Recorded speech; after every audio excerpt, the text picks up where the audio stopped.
this annual renewal of our LCAP version 2.0. Very exciting stuff. But we did collect some information just to kind of review the past. And I won't share all of it with you, but if anyone is interested, we do have all the paperwork that goes with the analyses and community outreach with the strategic plan and an analysis of what people said during that time. And we also do have the results of our LCFF LCAP community survey from last April. So we've been out and about in many different ways, shapes, and form collecting information. But this will be the guiding document as we move forward into next school year. And we wanted to thank everyone who's participated lo these many meetings with a nice dinner. So we hope you enjoyed it. There was a little bit of a scramble, so I want to thank Noel and Jen here. The amount of food we thought was coming didn't quite come, so we added a little spice with a little pizza there. So I hope you enjoyed it. The other thing is we had some good news today, and it's important to share. The high school's KC report came out, and we can say for first-time passage of students, taking it for the first time in the history of the school, 92% of our high school students passed the ELA portion, and 89% passed the math portion. 89%. So, in a brief, just not because we're competitive or anything, but we did compare ourselves with some other high schools, and our numbers are significantly successful. And when the official numbers come out, we have a nice comparison and the like. But I do think it's important to acknowledge a first attempt at anything with such good results. So, very excited to announce that. So tonight's evening is going to be significantly more casual than some of the earlier ones in that Dr. Gill's been collecting feedback over the last month or so. This is like closing the chapter. And so she wanted to go through this one more time to collect any feedback that you might have. Then we close the chapter and we start the process. So we would be bringing this document to the board through a formal hearing process. And then we would take it as a first read. And then also to the board for formal approval moving towards the end of June next month. So we're right on our timeline, right on task, but we wanted to thank you with a nice dinner for your time and service to our kids and our district, and also give Dr. Gill one last chance to go through this 57-page document. So with that, I'll turn it over to Dr. Gill.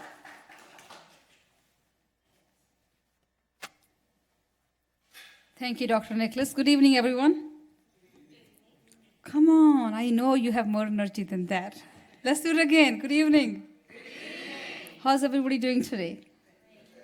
So we have been, this has been a very interesting, very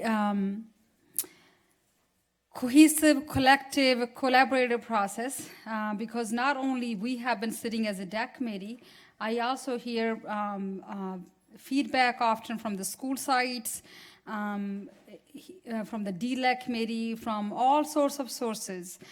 Sometimes informally, just walking on a school campus, people will make comments about the LCAP document. Sometimes I will receive formal responses through emails from my principals. So in many, many different ways, we receive feedback. And so we really, really appreciate each and every one of you because since April, since actually March, but April was the first time when I started sending you the actual document. I sent it to you one time in March, then we made some major changes in it after all of the stakeholders' input. And since then, you have been awesome in sending feedback. So the black portion you're going to see in the document was the one that I sent to you on April 7th. Okay, so there was any changes that were made in the document since April 7th are in black. Then after April 7th, if you sent any changes, those are in red font because I remember reading it. It was so difficult to stay on it and read it and make sure every single thing is correct. And I can understand when the document is not you or somebody else is writing it. So that's why I was trying to be very conscious of your eyes and trying to make it in different fonts.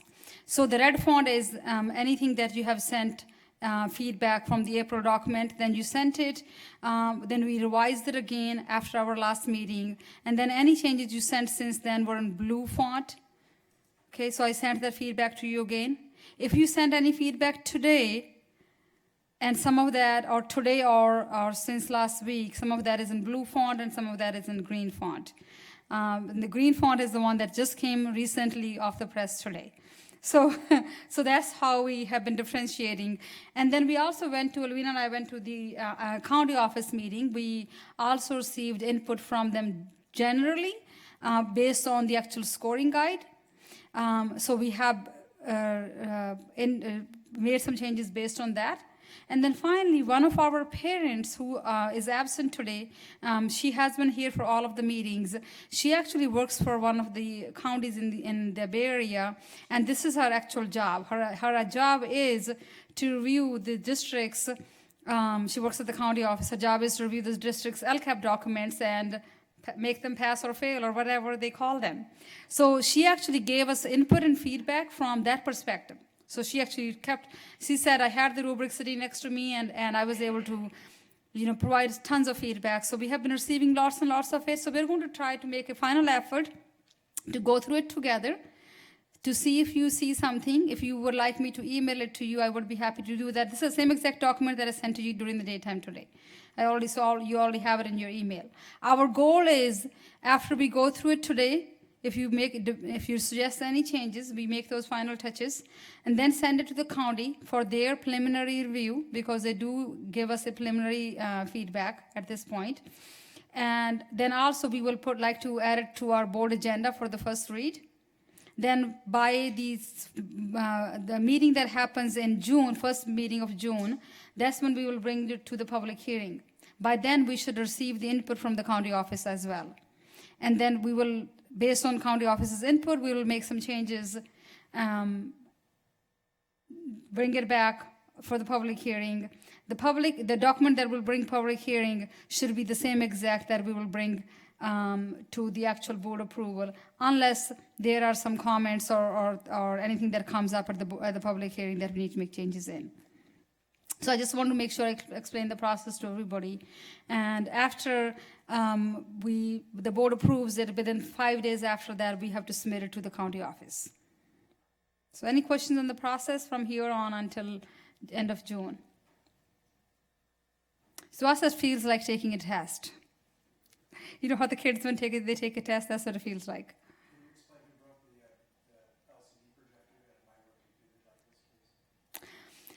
Yes, so everything. So what? Everything was working fine up until 5:50, and when we turned every single thing on again, just to because we were in here, all of a sudden this projector wouldn't move up and down. So Dr. Nicholas even tried. He actually jumped all the way up there, turned all the switches off and turned all them down. And we tried all sorts of things. It still wouldn't work. So then real quickly, at about 6:10, we reconfigured the structure, and that's why you're facing this way. So that's our explanation why you're facing this direction.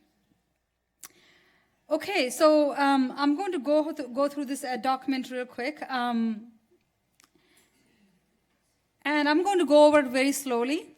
We were debating all day long today, should we make copies of it or not? We said, if we make copies, we're going to be looking at killing about wasting 2,000 papers tonight. So we decided not to, but during the meeting, if you feel like we need copies, please let me know. We'll run copies right then and there. Because you have read this document several different times. We just want to make sure you have looked at it one more time before we finalize it tonight. So the first part is the stakeholder engagement, this is section 1. On the left-hand side, you're seeing the involvement process, where it talks about all different meetings and different feedback, different activities we have done during DAC, DLAC, all the other stakeholders, staff meetings. At the school sites, they have either PTAs or foundations. A summary of this document will also go to the open house. Summary will be more like a PowerPoint presentation, similar kind of thing what we had done last year. So we are working on that. our first open house is on the 14th. The principals will be presenting that during that as well. On the right-hand side is the impact. That means any major changes you suggested in the whole process. Not necessarily the actual document.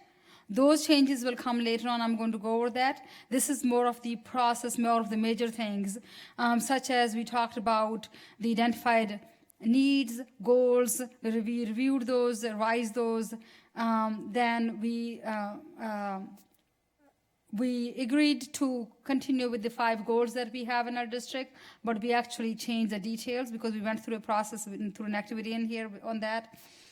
We also have been receiving feedback from the community, from you guys on communication. So we highlighted that because that has been a big piece to us this year, is how to communicate. One of the big things that also communication came was that when we do the beginning of the year breakfast, and invite our classified staff as well. Some of our classified staff is invited, whoever is working, but some of the ones who wasn't working, they won't, but we will make sure that we continue to do that, and we will invite all of our classified staff.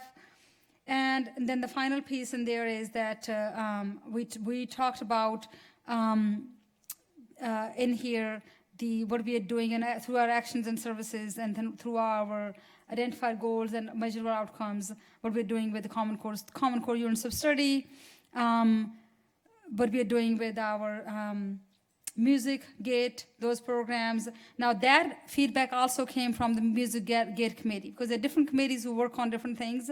So the Music Gate Committee, who also have been meeting every month. So I wanted to add a sentence that as a district, we're working on that also, because we're spending LCFF funding on music that is part of LCAP. And, that has come to, even though we didn't spend enormous time in this committee to talk about that, but we have been talking about that to our school sites and through the GATE committee, which is also a committee of stakeholders made up of teachers, parents, community members, and administrators.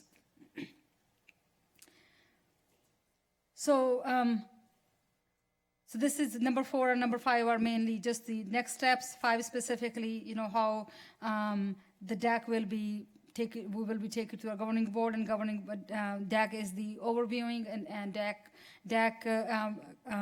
has helped to develop, review, and made recommendations. And they will also help, throughout the whole year. Next year, it will be our goal to bring the committee back to see how we're doing on this. Are we implementing what we said we're going to be doing? So that's DAC's role is. And then annual update. Again, I'm not going to, because you have seen this over and over before, so I'm not going to bore you by reading every single piece out of here. In a nutshell, it talks about that how different stakeholders have been involved in the annual update, such as, we talk about, when I say annual update, we're talking about all of our goals, all of our services that happen at the school sites, such as providing services to EL students, such as providing services to special education students, such as developing our units, anything, everything that we do at school sites. Those things go through our cabinet, admin forum, DAC committee. That has been part of this document. So that's what we're supposed to receive for there. And we also talked in here that in the annual update, that we did present the data, the map data in here. We did that during our very first meeting way back in February, March type of window, and saying how are we doing. And we also broke that data in subgroups as well. And then finally, the annual update for the other side, which is the impact. There were 2 major things that we talked about under goal 2. This committee had mentioned to include classified staff, as I mentioned already, and then also adding these 21st century learning skills and adding, making sure the parents, remember the parents-led Art on Wheels kind of program, different kind of programs. Those are because they were not in the original document last year. So we added those this year. That are Art on Wheels program or any of the art programs at the school sites, any of the things that the parents help with, parent organizations help with, they are also included in this LCAP. And all of the areas of our goals, which is student achievement, district cultural leadership, physical strength, parent and community relationships, and 21st century learning skills is the same, except we added more details to them in this document as compared to last school year. And we also want to add, because we didn't really have that detailed piece, I think there's a repetition, one word, one sentence is repeated in there, but then we have parent volunteers in the classrooms as well. Because we made that more organized this year as compared to last year, now our parent volunteers are fingerprinted, so it's an organized system of doing that. Any questions on the stakeholder engagement piece on section 1?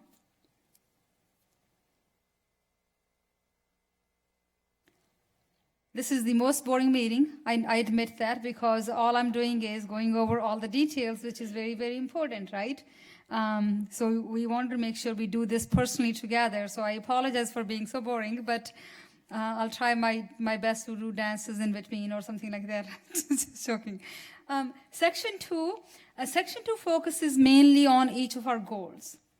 And again, you have seen it before many, many times in the document. We have gone through, what we had done in the past is we have dissected each of these sections and shown you bits and pieces. This time we are showing you a comprehensive document. So in section 2, we will be looking at each goal then, and then the identified need based on for the goal, and then the measurable outcomes. When I will show it to you, it will look familiar.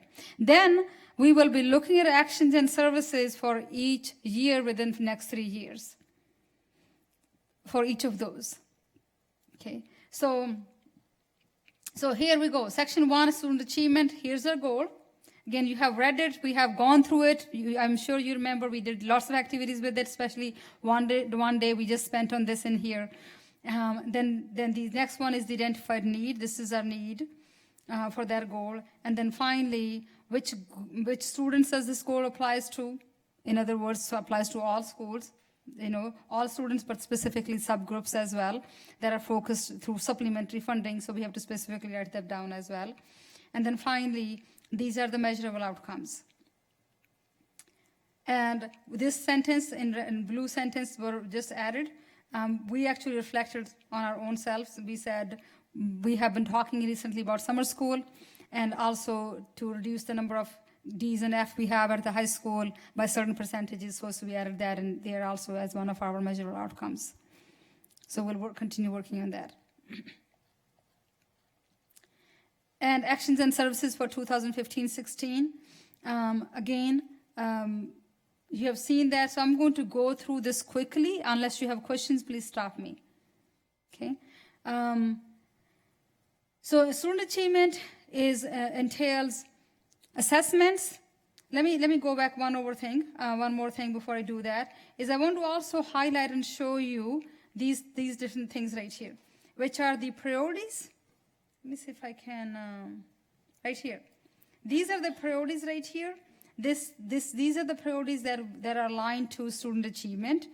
And so in each of the goals, any priority that we mark right here, a checkbox next to, we must address within that goal. So that's where you will see specific things. And in the entire document, we must address all of the priorities somewhere in some spot. So that's what we have done in this document right here with the actions and services. You're going to see, because student achievement focuses, how do we measure student achievement is by using assessments. And how do we make sure students are learning what we're doing? And by, learning the content, which is the Common Core Standards, and programs that we're providing for students, which is CTE. On the right-hand side, in the middle right here, this is all students. This is for all students. And this is where you will notice that this is our budget piece right here. That on student achievement, we spend about $13 million from the LCFF funding. Majority of that money goes for the Williams Act funding, which is making sure our teachers are highly qualified on teacher salaries. Little bit of that money goes, maybe very small percentage of that towards MAP and CASP and Common Core, professional development, any of like that. For clarity's sake, about 85 cents out of every dollar that we spend goes to salary and benefits. And so we have about 15% or so of our budget that pays for programming. So 13 million is a big number. When you start paying people, then it shrinks it down to a small number. Because that is one of the requirements of one of the priorities in LCAP, that making sure all of the teachers are highly qualified, and so that's how that is being done. So this second portion of Goal 1, Actions and Services, specifically is focused on low-income students, English language learners, foster youth, redesignated students, and special education students. That's where we spend the supplementary funding, because this funding, we are not a big enough school district to do a school-wide or district-wide. In order for you to do that, you have to be at least must be 40% free and reduced. We are not 40% free and reduced. We are much smaller than that. So that way, the supplementary funding is only spent specifically for services for the students who it comes for. So we can't really spend it district-wide or school-wide. So we have to keep a separate, literally like a book, to make sure we're keeping a tally of all those funds, making sure they're only being spent on the students who they are for. So those supplementary funding is for those students, and the services that are being provided to those students are these right here, which is, for example, let's say if a student who is at the high school, so far it hasn't happened because we are in the beginning process of that, but let's say if a student who is at the high school wants to take a class at Delta College, and it is required by the high school, a student who qualifies for any of these subgroups we would be able to pay for that student's fees, because again it ties directly with free and reduced numbers and so on. And so that money goes from that perspective there. And same thing for Cisco certification. If a student, because there's different steps with Cisco certifications, there's a final step that will happen at Delta College if somebody wants to really get certified at Cisco, with Cisco, for any students who qualifies within this funding. So we will spend money from the supplementary funding for that child for them to take their final class. Go ahead. Are you missing something between the I and the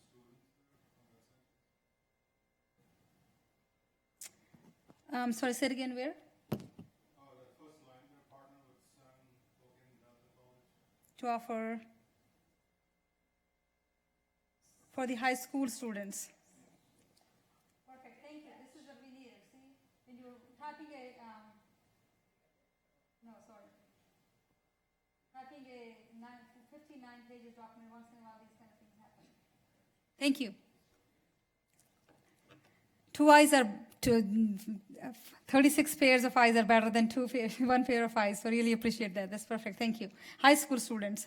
Then the second, so I'm just going to continue going on this. And so attendance, strategic support, which is making sure that if our students, specifically in these subgroups, that we are providing any additional support to them. For example, we have during electives, we have ELD classes, we have intervention classes, for example, after school intervention classes for students, and then at the same time, we have push-in from our bilingual instructional assistants and other assistants at the school sites to provide additional support for the students who need it. And those could be students who are EL students, students who are low-income students, students who are foster youth or special education, any of those students. And any other low-performing students as well. Any students who really need additional help. So now you might kind of see how the process goes. So I purposely went slow on this goal right now real quick because year 2 and 3 kind of repeat themselves. Especially the first part is a little different right here, this part right here. What you're going to notice is the percentages are different. Because in the first part, if we said 80%, here we're saying 85%. Because we want to continue improving by a certain percentage every single school year, right? But at the same time, we are going to come back and visit. So we'll be talking again, most probably in December, January, after we have implemented most probably January kind of window and said we are going to be performing 75% on this thing. Are we really doing that? If we are not, why aren't we doing it? Then we will revisit our measurable outcomes again for next school year. So it's going to be a cycle. It's going to be a yearly process, annual process for us to do that. So this piece is exactly the same, other than the percentages and any of those type of things are different from year to year. Go ahead. I was just wondering, how do the incompletes figure in with the DNF goals? Because we do not know at this point. That's why this is a bigger picture document. This is an annual and more than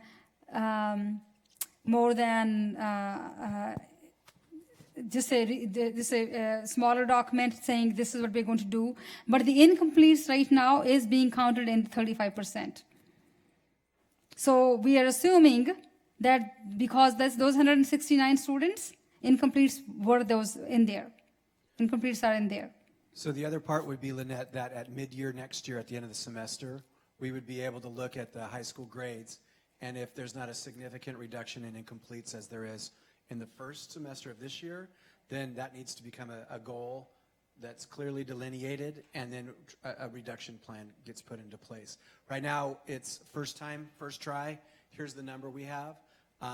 But those incompletes also are being reduced pretty significantly, not significantly enough, but so I would suggest that this year the focus is on D's and F's, and then we take a look at it mid-year and say, here's where we're at mid-year for incompletes in 2015-16.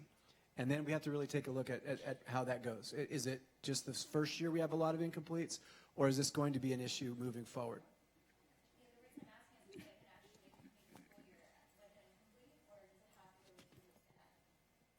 At the end of the school year, if they still have an incomplete, it does become an F.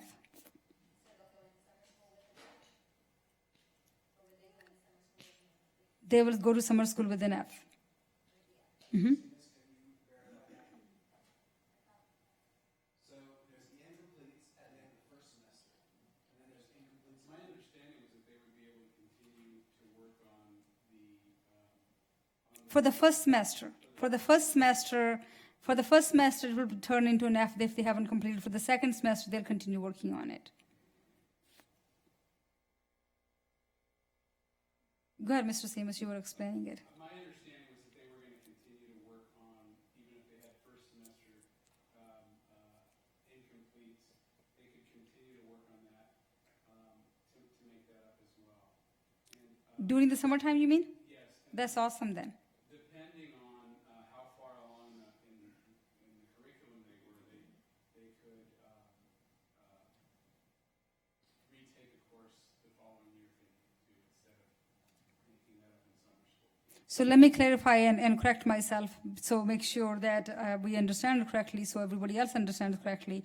So if a student has an incomplete right now, and they still haven't finished the module or the course by the end of June, on June 5th, they can go into the summer school with an incomplete and complete it there. Is that correct? Okay. Does that answer your question?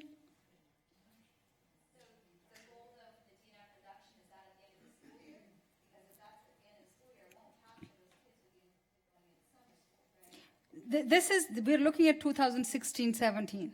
This is 2016-17. So we're not talking about at the end of 2014-15. Correct. Correct. So then that would capture the students that finished over the summer. If they did not do it over the summer, then that D or F would become permanent. But over the summer, they have an opportunity to change that. That's the way I'm hearing it. That's correct. Mr. Seamus? Thank you. Yes. So this right here, this piece we're looking at is what our goal is, because we won't really know within next 2 years where our percentage will be. So what we are saying is we would like to continue reducing that number by 2%, 3%, right? Again, we will come back and we might come back and share and saying, you know what, we reduced it by 10%. So let's make it higher and let's reduce every year by, who knows? But we have to start somewhere. This is a baseline data at this point. So we are projecting these numbers 3 years from now. So this is 2016-17. All of these numbers are 2016-17. Again, we're projecting them. We will review them during the year, next school year, see where we are, and then if we need to, as a whole group, we say we are achieving, but where we are, we'll continue with this. If we need to make some tweaks and changes, we'll make those tweaks and changes. Yeah, and maybe I'm not looking at it properly. I'm just hoping that that doesn't cause like incompletes to go up as the semester going down. I think that's really not the intent.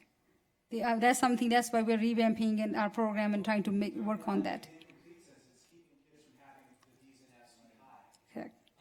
So there's a point where there's diminishing returns. So you have a group of kids that are just drawing out time over time, then eventually something has to lock in a D or an F, and they have to accept responsibility for that. I think we don't want to certainly raise D's and F's for the sake of having no incompletes. What we want kids to do is complete the course at the best level they can do, which is why the incompletes exist in the first place. But we are going to have kids that fail classes and get D's, and the stuff that was presented last week, both at the board meeting and at the community meeting, should address a significant portion of it, which is that some kids needed more strategic support and intervention time. So I think simply put, the intervention piece has to become an independent piece of data separate from the D's and F's, and if the incompletes, when they become a permanent grade, impacts D's and F's, then we need to be clear about that and communicate that. In this report, fine, but more importantly, the families and stuff. So I think that's where our learning curve is right now with the incompletes, is where will they show up? Will these kids, you get 135 kids and half of them get C's, B's, and A's, then all of a sudden it shifts how we're focusing on. And we won't know until the end of the summer. But Sharon was talking about. Okay, so the next, again, this is very similar to what we have already talked about. That means in 2016-17, as of right now, our services are going to be very similar. Again, we will not really know until we have implemented next year, and then we will make changes, and then make changes in this document as well, like we did this school year. So this is the same exact thing for 2016-17. Except things like Common Core, we are hoping that by then the more units that have been developed and we have already, implemented and do those kind of things. And then looking at a similar kind of thing for the subgroups as well. And same thing for goal number 1 for 17-18. All we have done is change the percentages. We will review them, what happens next school year, and then change them, modify them as the time comes by with your feedback, with your input. And then these are the actions and services. Same thing as what we have done originally for 2015-16 and 16-17. So that's goal 1. Again, you have seen this document many times over and over. I'm just going over with you one more time, just very quickly. Goal 2, any questions on goal 1, anything else? Okay. Goal 2 is district culture and leadership. Again, we went together, we did the exercise together on the actual goal in here. We changed it, tweaked it based on your input. On the right-hand side right here, you see these are the priorities that are aligned with this goal. And then we have the identified need, all students and all schools, and our subgroups. And again, these are our annual measurable outcomes. We have gone through it in here again in depth. And following this is the action and services. The single thing else we were able to complete, and this is one area where we did not receive much input from. There are not too many changes we have made since we met last time. And this part right here, we are still working, Ms. Kaiser is still working with the state. We do not have the specific funding until, we don't get it until May 19th, is that correct? May 19th. That's when the May revised budget is supposed to come. Once that comes, then we will know. So we will make those changes when that time comes. Go ahead. I had a question. On the left, it says under wellness and safety, you have student employee relations and recognitions. And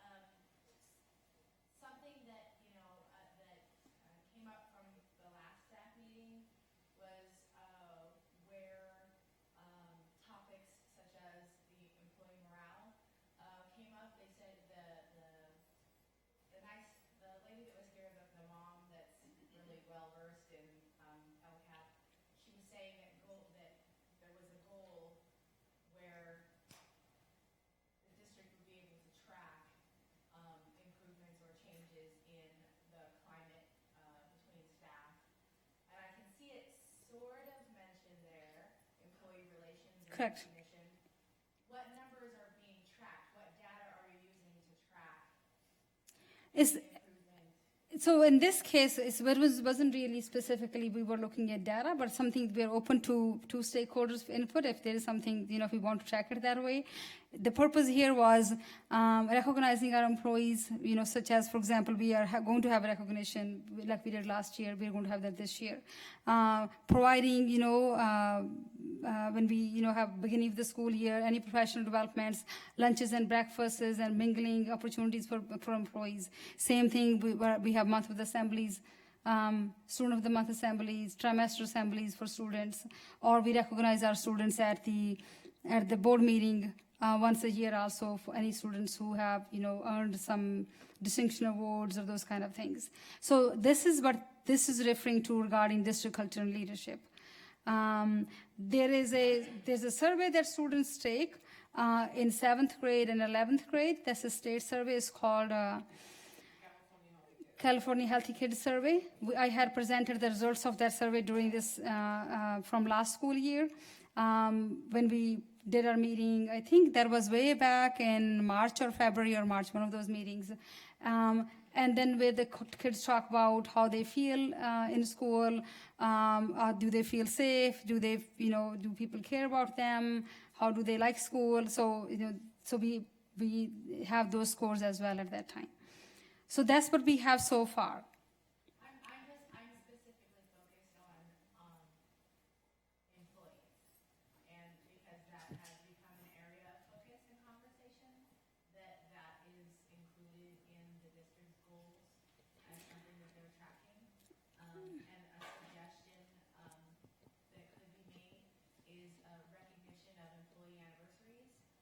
We've existed long enough to where if people are making it to 5 years or 10 years or 15 years, that's like automatic recognitions. You mean longevity service recognitions? Sometimes there's the nomination process, but there's some recognition you just get just for staying around a long time. Got it. And so, just, maybe something that's also maybe a trackable thing. Yeah. Did you take a note of that? Yeah. Okay. Yes, we could definitely bring. So, but in sometimes in LCAP document we specifically don't say we will do this specific piece, but that's a point well taken. What we will do is we'll bring it back to our team, admin forum team, PLC team. You're part of PLC. We make lots of decisions in PLC regarding this, and we can come up with LTA and CACs. We'll come up with a process and saying, would you like it to be something like that or something different? But that's a great idea to do something more from that perspective. So again, it's the same kind of process here, what we have for district culture and leadership for 2016-17. Goal is the same, the need is the same right now. Again, need may change by the end of this next school year, because we will see how do we do next school year, and then we will review and revisit the entire thing. And then these are the measurable outcomes for 2016-17. Again, you have reviewed these already during our meeting. I believe we did that in March. And these are the action and services for 2016-17. Similar kind of thing as compared to what we have in 15-16.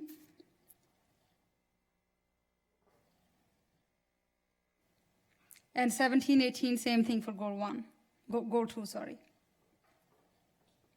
Okay, I'm going pretty fast because I know you have seen this before, but I also don't want to bore you by spending too much time on this.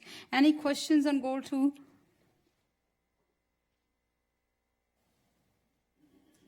Okay, goal 3 is our physical strength. Again, these are the priorities on the right-hand side that are aligned with goal 3. And we have gone over goal 3 already in our DAC committee, in the details, and you guys had made some recommendations. We had taken those recommendations and made those changes. This is the identified need, applies to all schools and all students. And then finally, the measurable, expected annual measurable outcomes for 2015-16 for goal 3. And this is where another piece where the Action and Services William Act is big one according to LCAP. So we make sure that because we receive this survey or the data from the county office every year. And then again, we had presented this big data back to you, all of this data back to you during our February LCAP meeting. And these are the funding sources that it's mainly LCFF and some of the CFD money and state funding that is being spent about on the facilities, technology, Williams Act, which is again about making sure we have teachers who have credentials, fully credentialed, we have instructional materials, we have good facilities, and so on. Then technology, again, that's something we'll continue working on, because technology is ever changing. And dedicate money for that and dedicate money for facilities as well. Again, same process for Goal 3 for 2016-17. Not much change here. And same kind of process for 17-18 for Goal 3.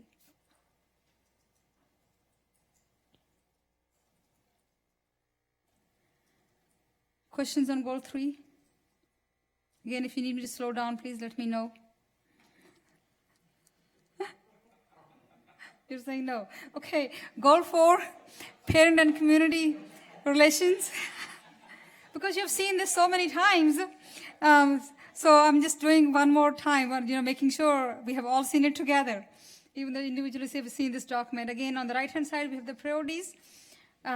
We have our goal, again, we have gone over it together. The identified need applies to all students and all schools and community members and parents. And these are our measurable outcomes. One of the biggest one with Goal 4 was communication. That is going to be our major focus is communication. Among the school sites, between the district and the school sites, parents, students, everybody. We're going to continue working on it. And these are the actions and services.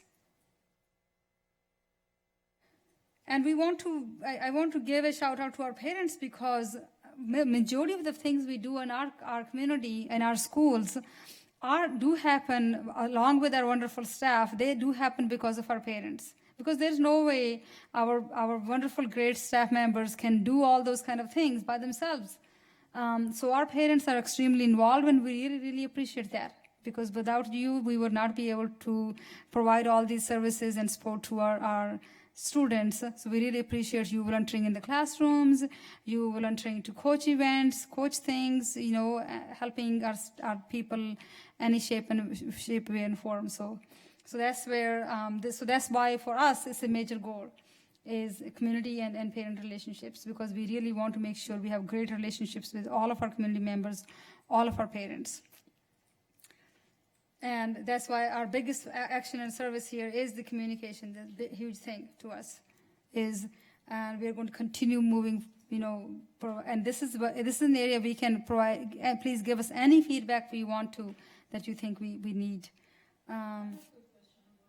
Like about communication, like my son is in 8th grade, so about map test, we were never communicated about this by school or district or anyone. For map tests, so that's something, if that happened, we can definitely talk about that, and I can, refer to you, make sure that your principals the school is informed of that. But typically the process with communication map is supposed to be, there is many different ways that the communication should go from the schools to the parents about map.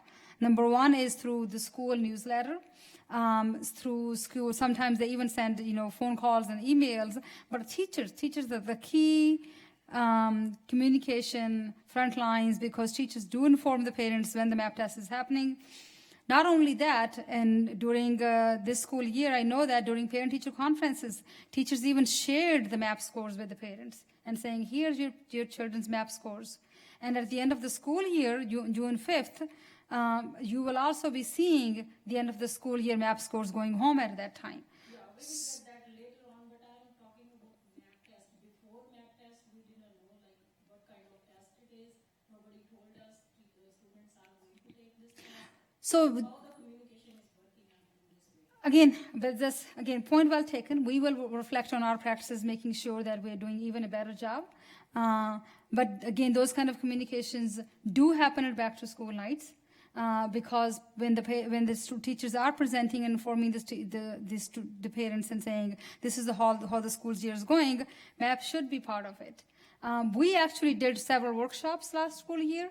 In here, in fact, in this room and the high school, many parents came. We had some were really highly attended, where we specifically talked about MAP, and I know Ms. Bussettel even helped present and show how MAP works. And all of this information is also available on our website. But we will continue to make sure that, again, we understand that parents sometimes are unable to attend meetings. We'll make sure that we'll continue adding information in our newsletters, emails and phone calls that they go home, along with the teachers. This was not made like, this was not communicated that this test is going to be a placement kind of test for next class. That was never communicated. Okay, so there's a couple of answers to that. One is the old placement model was canceled by the state. So we had no data on students. So you have to have something to quantify and qualify what you're doing. So MAP became the de facto choice because the state canceled the test. And then they canceled the test again this year. So we're kind of, in a rock and a hard place situation, which is you can't just guess, and you want to provide parents with data. So MAP was the one standard common thing we had. We have also sent home letters to families and the like. So some of this is a little specific, but it's also important for the general conversation, which is if you're not getting the letters that we sent home explaining what MAP is and some of the other programmatic things, then it's probably a side conversation at the end. But specific to this, MAP is the only thing we've got to ride right now because they canceled the CST and they canceled the first CASP scores. There's not going to be any, like, here's how things went. We are not even sure exactly what they're going to do. So we're trusting the state is going to get there next year, and then MAP will be one factor along with the CASP results. But this year, again, if we didn't have MAP, it would have been very anecdotal, and so, that was the best we had. Yeah, no, I completely agree with you, but I'm talking about communications. It was not communicated this year. So this year, students and parents, they are suffering. Everybody knows now, like, this is going to happen next year or next year, right? But this year, students, they are suffering for this because it was not communicated. That's my question. Thank you. I can talk on the side. I just want to make sure that we are getting all the information. Correct. No, that's an important feedback because our minds, we have made sure that we are asking, the sites are communicating, but if that's not happening, we will continue to follow up on that and make sure that is happening. Because MAP is something students have been taking since last school year, and we know that school sites, have been communicating or we want to make sure that's being done. So, thank you. Can I just make a comment on that? So, is there a mechanism in place where if there is something of that significance, that you can get positive acknowledgement from the parents that they have received the communication? Because there is an overload of communication in today's. Correct. I'm just wondering whether there is a mechanism in place. If there isn't one, whether that can be considered. We actually, it's an interesting concept because everyone here has the mobile app, right? So there's a mechanism in there for where we could actually do that on the mobile. Our idea is everybody's exhausted from driving all day, right? And then working on top of that. So both good feedback there is we should be able to send something out where it's easy on the phone and you can just do it like that. That's what we've been looking to do is simplify the communication while inundating people with lots of information, which is what I'm hearing you're saying. Yeah.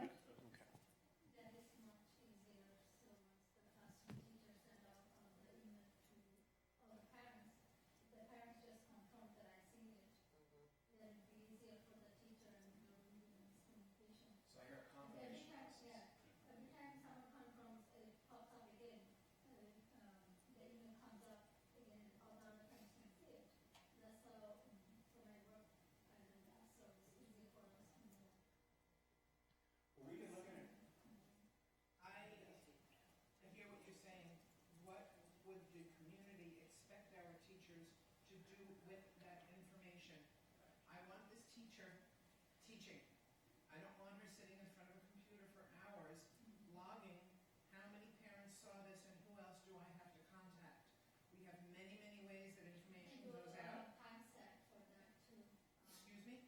You can set up a time as well, like you send out the email today, and this Right. teacher has to just look at it next day or 2 days later and make sure before the event happens, how many parents saw it.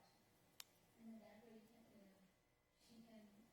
So I think the communicate point with that that is being made is that, you know, not expecting teachers to do it, there's technology, you can have, I mean, it probably not solvable today, but in the short or maybe long term, you can have technology solve that problem. And then something technologically could go out again, because I don't want teachers sitting there going, oh, I need to call these 5 parents because there's no little checks next to their name in my computer. I want them teaching. But anything like this does go home in newsletters. I do know that because that's something goes to every single parent.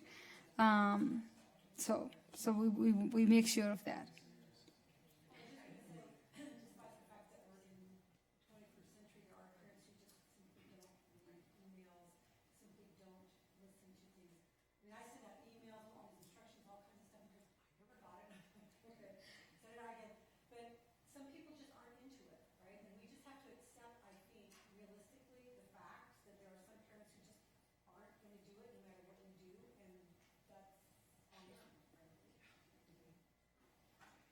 In this situation, I think what Mrs. Simmons is referring to is that the map, the information that winter map scores would be used for high school map placement, that information wasn't shared with parents until after the fact. Because originally idea would have been like we used to do CSTs. If we would have our CASP scores, that's what we would have used. But there's really no CASP scores anymore. We don't know the CASP scores. We are not going to know the CASP scores. So, yes. They knew about map and they saw scores, they didn't know that there was going to be this other relevance to them. I think that's what she. We didn't know that either. Nobody knew that. We didn't know that either. Before the kids took the map, none of us, neither the principals nor I nor Mr. The reason we didn't know that because we did not know that the CASP scores will be cancelled. That the state is not going to give us the CASP scores and an API, those type of things. So the states changed their mind, therefore we had to come up with something. So it's one of those things, it's really under nobody's control. It's not... I want to continue you. I believe we really, all the parents really want to talk to you. Absolutely. But there will be scores. But that's the point actually Mrs. Bingo explained really well. Yeah, thank you. So at the core, we need to explain the placement scores that are applied to classes that people take. Well taken. Right now, my point was about communication at that time. Yeah, thank you so much. Got it. Thank you. Okay, so again, this is part of Goal 4, as we were talking about.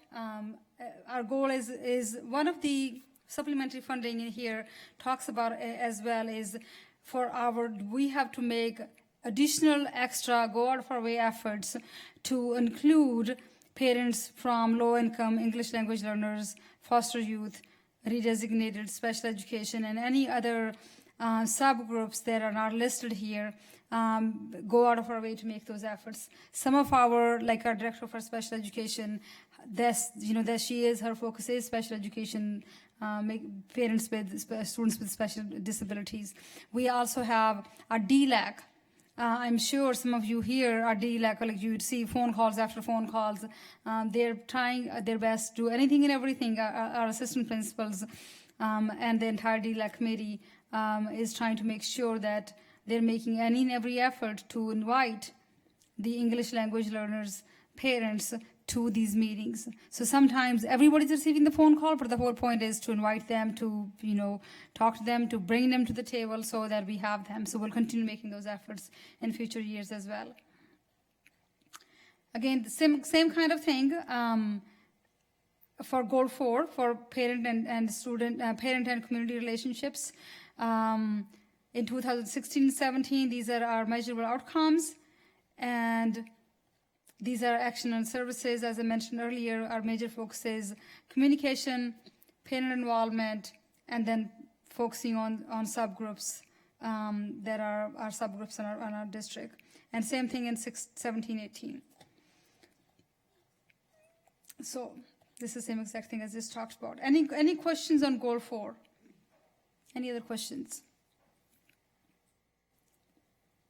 Okay, goal 5, 21st century skills, college and career ready.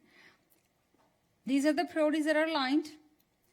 Major focus with this goal is, as you know, Common Core and technology and getting the students ready for college and careers. This is our goal. We have already gone over it in here and during our March meeting, identified need. We discussed it, and some of the changes were suggested. We made the changes already in here as well. And we made your suggested changes in the measurable outcomes at that time as well, in the expected measurable outcomes. And here is the action and services. Major one is technology. At the high school and technology at K8s, as you can see, this is 2015-16. Our goal will be to, with the input from our teachers, to continue to provide more technology. So, for example, we are adding in 2015-16, where our goal is to make 4th through 6th grade have 2-to-1 ratio of Chromebooks. In 4th through 6th grade, we have asked all of our principals to go check with every single teacher to make sure they would like to have that technology, those Chromebooks. And they have confirmed, they have talked to every single teacher. Same thing with 7th and 8th grade.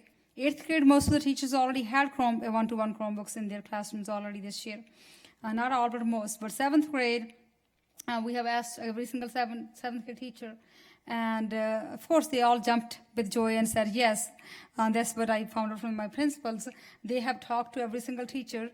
That's what I was informed, that all teachers have said that they would like 1-to-1 Chromebooks in 7th grade teachers. So that's our goal for next school year, 2015-16, for technology. And again, we will be continue working on our online assessments 3 times a year. As of right now, kids will be taking MAP, CASP, and we'll continue having those conversations because things may evolve. With the state assessments, there are other things such as interim assessments.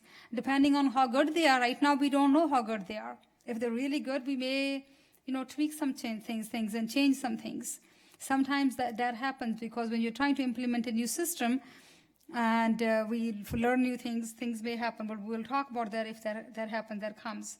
Again, we also want to continue using technology and more technology to communicate with our parents and with our community.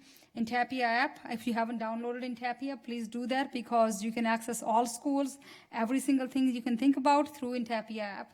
All you have to go is go to the App Store and type your school's name, and the app will show up. And then it's also a fundraising mechanism for the schools. Technology sustainability plan. Our CBO and her team worked really hard with Dr. Nicholas's guidance on the technology sustainability plan because it's a good thing. It's one thing to start with something, but then you have to sustain it and making sure we have ways to sustain and continue bringing this new technology to our schools and 21st century learning skills and so on.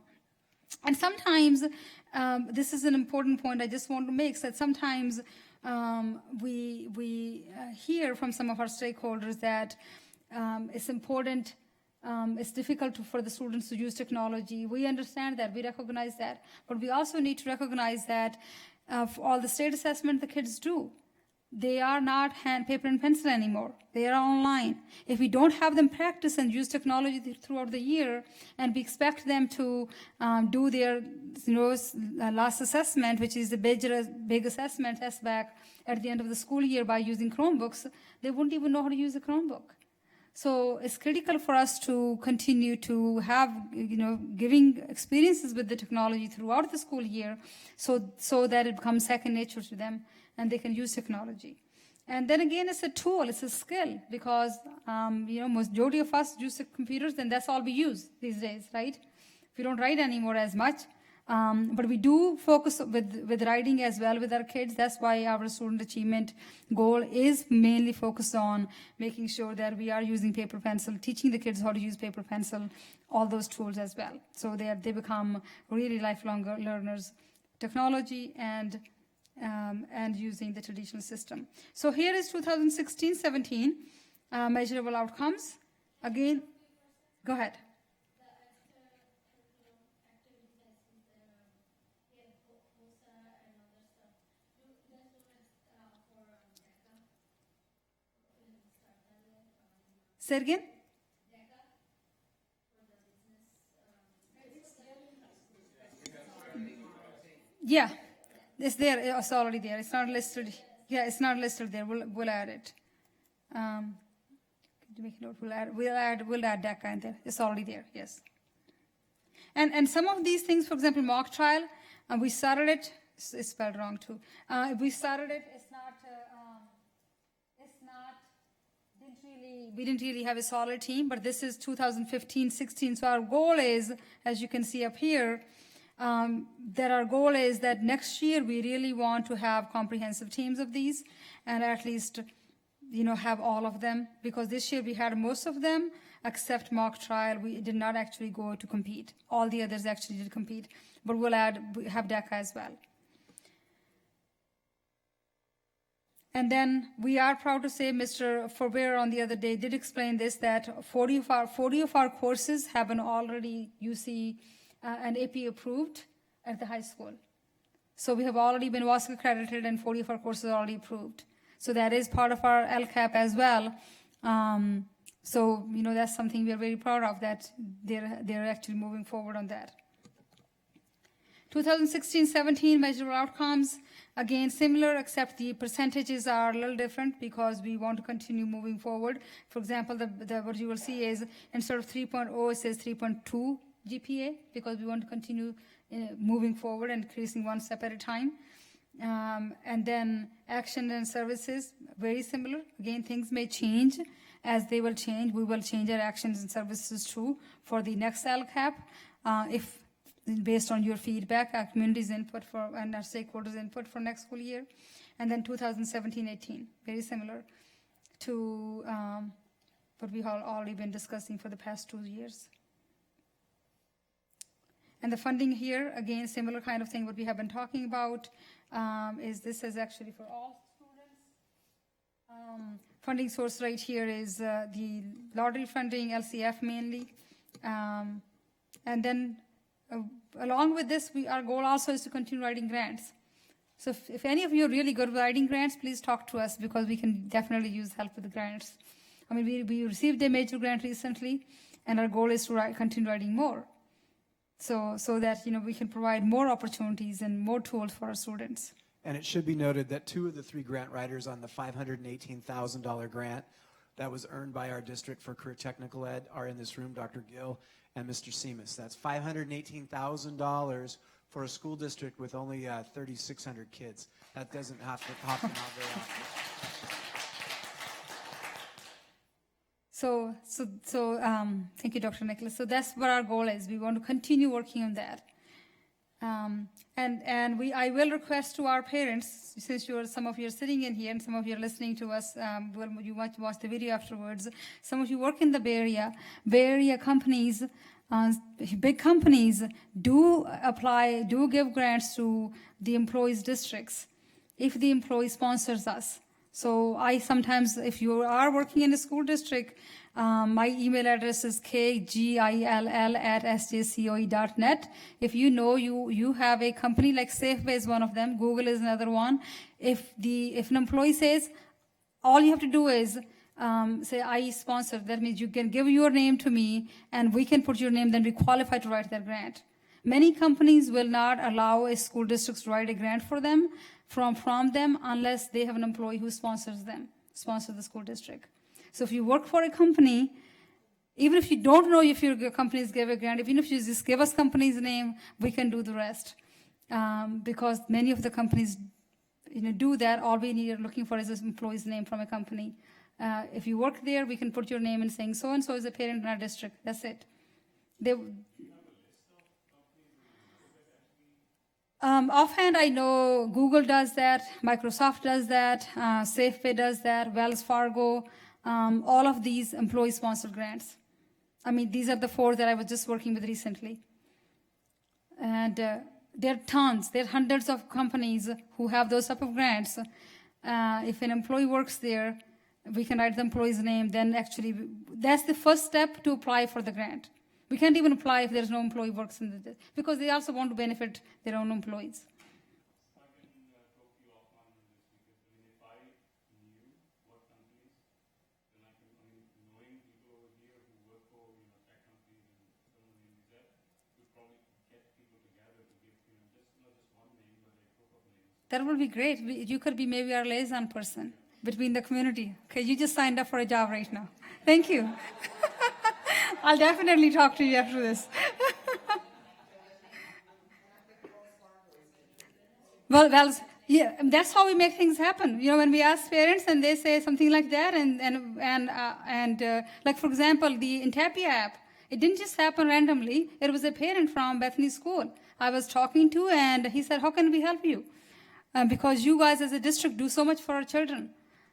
And the next thing we know, he said, "I'll talk to my company, and they'll give." So Cisco gave tons of money for that app, and that's how that happened, because he works for Cisco, and he said, "My company will do it." You know, that's so we really because we have great parents in this district, and we know that we can count on you for something like this.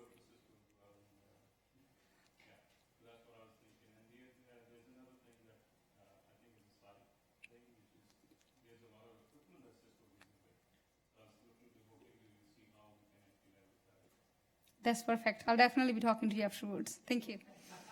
Anybody else want to talk to me afterwards too? I'll stay here. Wells Fargo will open around typically it's the beginning of the school year, not right now. But if somebody knows a name, we can keep that in the back pocket. And because I remember last year their grant opened more like, most of these grants come out during summertime because they're due like in August, September type of window. And then the big grants like the CDE grants, those kind of, like Google had a grant for $54,000. That's $54,000, right? All I needed was a name. I couldn't find a name, but at that time. But I mean, that's a little thing we can get from you guys, can take us far, you know, long places. Okay, so this section right here is basically a reflection on this school year. So when we were sitting at the LCAP meeting, the feedback everybody gave to the county office people was saying the document is written backwards. That's what the feedback all the school district was given, because this should have been first. You know, the reflection should be first, and then you plan the school year, right? But the way the state wrote the document, because we cannot change anything in the document. All we can change is the actual wording. We can't even take any of these lines out. Every single thing, the gray boxes must stay gray. They cannot become white. I mean, really, we pass or fail this document based on all of those type of things. And so the reflection is the second part of the document. Why, I'm not sure. Typically, it should be the other way around. So this right here were copied and pasted basically from last school year. This school year, what we wrote, remember, that was approved in last June.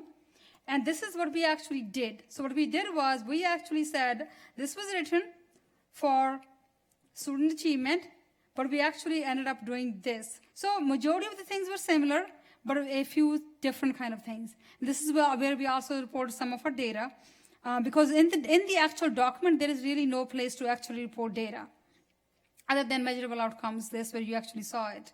So, for example, we wrote Compass Learning last year. We didn't really know what will be, how many times, how many minutes, but this is what we actually did. That students received 30 to 60 minutes, depending on their grade level, Compass Learning strategic support through Compass Learning, you know, every week.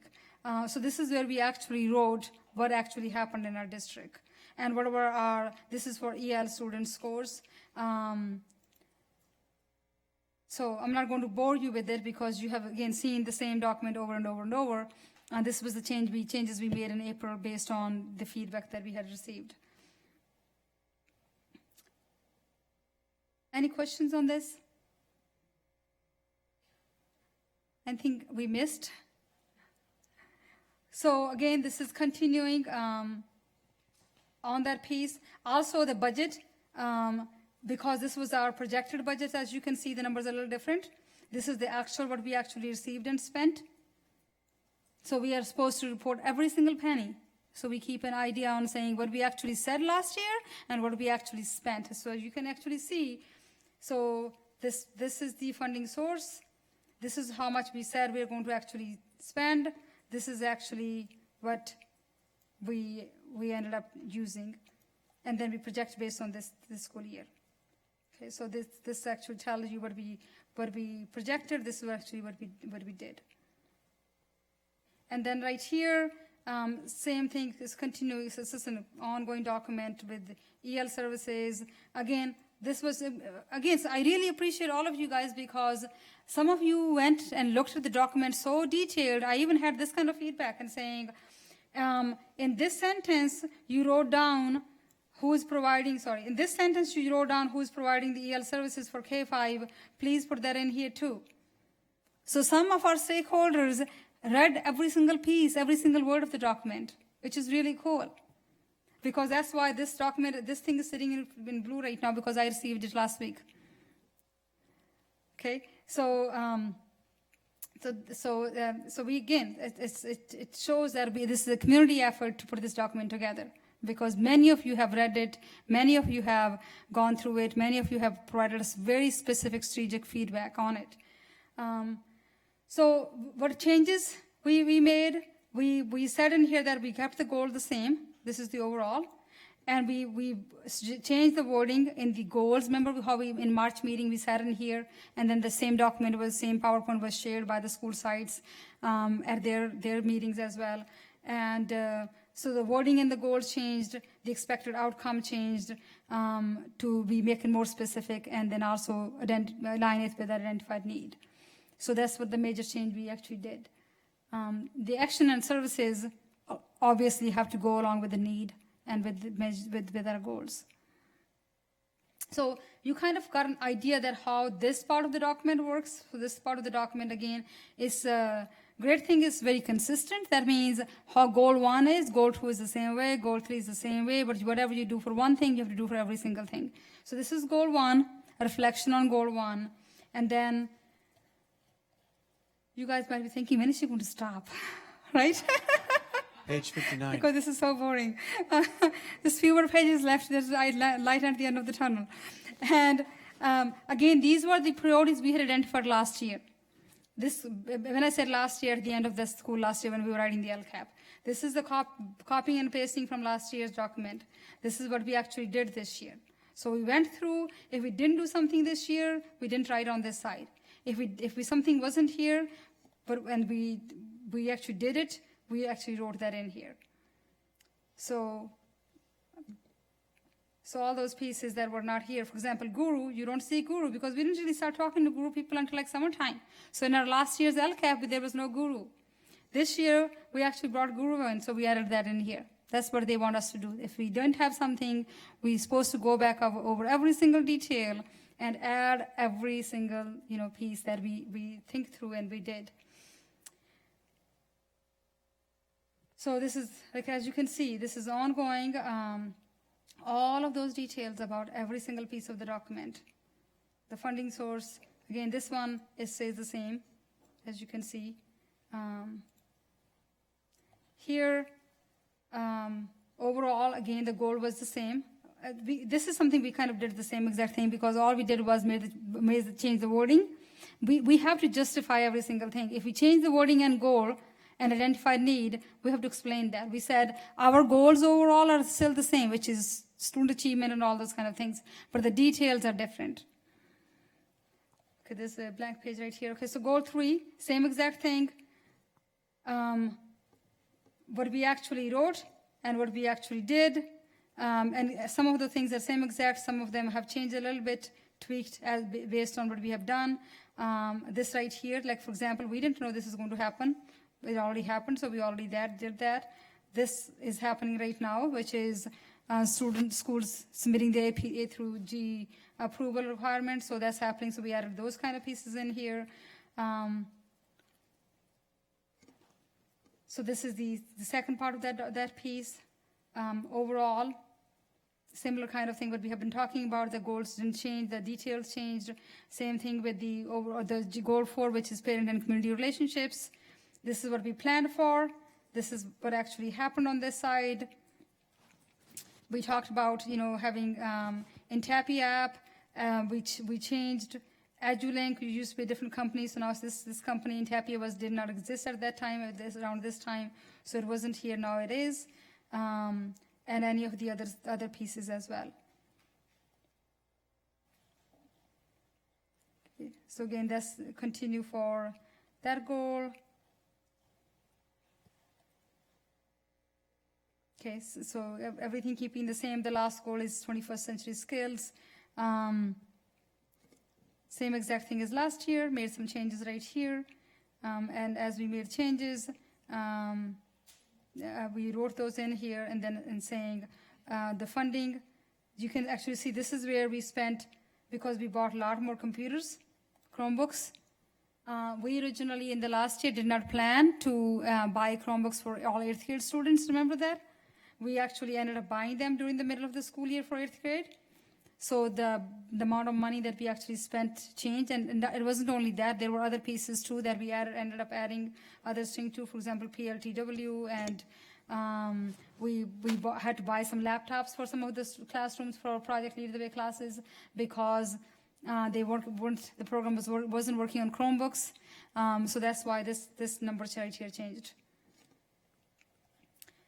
So again, we added a little bit extra wording in here because we added Cisco certification, Project Lead the Way, 2 to 1 ratio for 4th through 8th grade. Actually, 4th through 6th grade, we have to go back and change that. Jen, could you make a note of that, please? And that's that. So I'm so sorry for talking so much, but any questions on the annual update? I think it would help the group to understand that this is not just a document that sits on the shelf. If you could address how the school SIPSs are going to link to this. So school sites, this past school year, we were still in limbo, so we didn't really work on those, because we actually worked on something which is called work plans or goals. So for next school year, when the school sites are going to be developing their own plans, they will be looking at this document. They will also have the same goal. They may add additional goals, but they will have same goals as the school district. And anything and everything that is in this document, it is going to actually happen at the school sites. If it doesn't happen at the school site, it will also go in the school site plans. If it doesn't happen at the school site for a reason, then that's when we will come back and reflect. Okay, we said we're going to do this, but we didn't really do this, and here is the reason why. Or we couldn't really do this because of this and this and this. And because I'll give you an example. Originally, we had said in our last year's document that we will be using the Smarter Balance assessment scores to determine the students' needs and those type of things, but we didn't really get those scores. So that's why we're changing that. So what Ms. Lampel was saying was that this is a document that we will be using throughout the school year at the school sites to actually implement all of this. And then we come together, and with our administrators, we talk to them twice a month on all of these kind of things, depending on the topic, and then through our PLCs also, because that's when the actual conversations happen. And then the staff meetings as well. But this group will be coming back. We will be bringing you guys back again to show you how this is being implemented at the school sites. And we'd love to actually have you come visit our school sites. As long as you let us know in advance, we would love to have you, come visit our school sites and come visit our classrooms when you see all these kind of things happening. Because you may say, you know what, you talked about Project Lead the Way, you talked about a career pathway, you talked about this. I really want to see what it looks like, feels like. We'd love to take you to those classrooms. Because whatever is written in here, it must get implemented, or we explain if we couldn't implement it for some reason. Okay. Thank you, Ms. Lampel. I was hoping you could start on page 1 and go back and review it one more time, please. It was a joke. So I want to compliment, the whole education profession has been asked to adjust to a new test that hasn't been explained. In an era where there's new standards and words like increased rigor and higher order thinking, without any real materials or specific direction, this is the second time in the last, since 2000, that I've, as a professional administrator, lived through a change like this. So it feels a little backwards at times, that it would be nice to say, this is what the changes are, and you have this amount of time to get there, and here are the materials and resources to use. So some of the things we put in here, we don't know what the outcomes are going to be, and we'll find out when we get there. But what's important, and I want to compliment Dr. Gill on her presentation, is that we do have a conversation on all the levels that we're having about what is working and what's not working, and start with what the kids are doing and what that says. The example today that I started off the meeting with, Casey results is your exit ticket out of high school. You have to do a certain amount of things, and one of them is to pass the Casey. 92% and 89% on the first try is a number where the kids are saying, at least on that assessment, things are going pretty dang well. We have another piece of data that too many kids are getting incompletes, and we're addressing that systematically, and time will tell what works and what doesn't. But that's really what this plan is for. It's a template the state gives us. We have to follow their rules. But in the end, you got to put stuff in there, and then we got to implement it. And what I hope in this conversation as we go forward is that what we put in here is what we're doing. And what Kush said is very important. If we choose not to do something, and we need to have a reason for it. And if something doesn't work, we should try to understand why. And conversely, if something works, we should be able to explain why as well. And if we're able to stay focused over time, making adjustments based on what the kids are telling us, this should be pretty successful as we roll it out. Nothing works perfect, but it's a better model in my experience than the LEA plan model, which was a bunch of stuff put into a big document that nobody read, sat on the shelf. So with that said, Dr. Gill, you took a boring document and you rolled it out, and nobody is bleeding or hurt, so I want to thank you. That was a good job. Thank you. Thank you so much. You guys have been great. Really, really appreciate all of our stakeholders, specifically our DAC committee, Dr. Nicholas, our board members, and all of the stakeholders who have been giving input via online, or some of you have been giving via input, through school sites, through our DLAC committee. And I also want to thank both of my partners, ITS Jen and Noel and Elvina, for helping you this document. It's a lot of work. We sometimes stressed over it, but it looks like there's light at the end of the tunnel. Because that's the major thing, is this has to be so specific and so right that we want to make sure, like for example, the dates in the beginning. I might have sent 5 or 6 emails to my principals. Please, my assistant principals, please make sure you tell me these are the dates when you have actually held the meetings. You have talked about LCAP, because if you haven't, cross those dates out. So, every single thing. So we are going to continue our best. So really, really appreciate all of you. Thank you very much.